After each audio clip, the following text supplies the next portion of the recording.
Imagine a place where silence is so heavy it feels like a weight on your chest.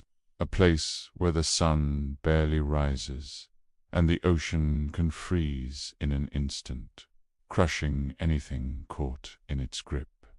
We are thousands of miles from civilization. We are in the land of mist and snow. Most men would call this a graveyard, but for one ambitious explorer, this was supposed to be the path to immortality. Welcome to Stories with Consequences. For the next 2 weeks, we are embarking on a journey through the most famous horror story ever written. But if you think you know the story of Frankenstein, you are mistaken. You know the movie Monster. You know the green skin and the bolts in the neck. But the book is different. It is a psychological nightmare about obsession, abandonment, and the terrifying price of playing God. Today, in day 1 of our series, we aren't starting in a laboratory. We aren't starting with lightning striking a tower. We are starting at the end of the world, with a dying man floating on a sheet of ice. To understand the monster, we first have to understand the men who create monsters. Our story begins with a series of letters written by a man named Captain Walton.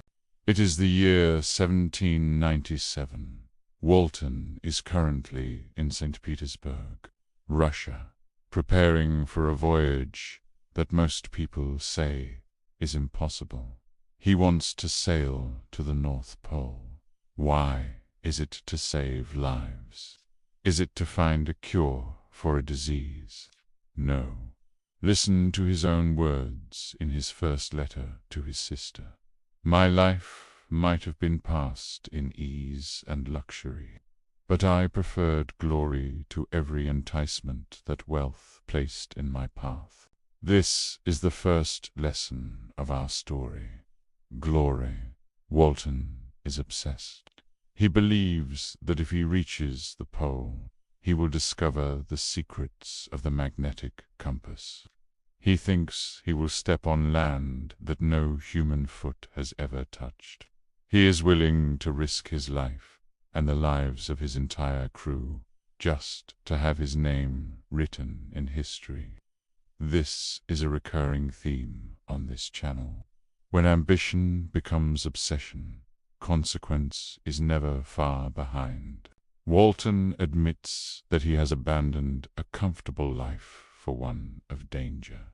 He is blinded by his own ego. He thinks he is the hero of his own story. But as he sails further north, the reality sets in. As the ship leaves civilization behind, a creeping darkness enters Walton's mind. It isn't fear, it's loneliness. In his second letter, he confesses something tragic. He is surrounded by sailors, but he feels completely alone. He writes, I have no friend, Margaret. When I am glowing with the enthusiasm of success, there will be none to participate in my joy. If I am assailed by disappointment, no one will endeavor to sustain me in dejection. He looks down on his crew. He thinks they are too simple, too uneducated to understand his magnificent mind. He craves an intellectual equal. He wants a brother. This is crucial. The story of Frankenstein is a story about isolation. When you separate yourself from humanity, when you think you are above everyone else, you become vulnerable to darkness. Walton is begging the universe for a friend. He wants someone who understands what it's like to break the laws of nature for the sake of discovery. And be careful what you wish for, because the Arctic is about to send him exactly what he asked for. It is now August. The ship is surrounded. Giant sheets of ice close in from every side, locking the wooden vessel in a frozen vice. The ship cannot move. The crew is terrified. They are stuck in a white wasteland, waiting to die. But then the mist clears. The sailors gather at the railing. They see something impossible.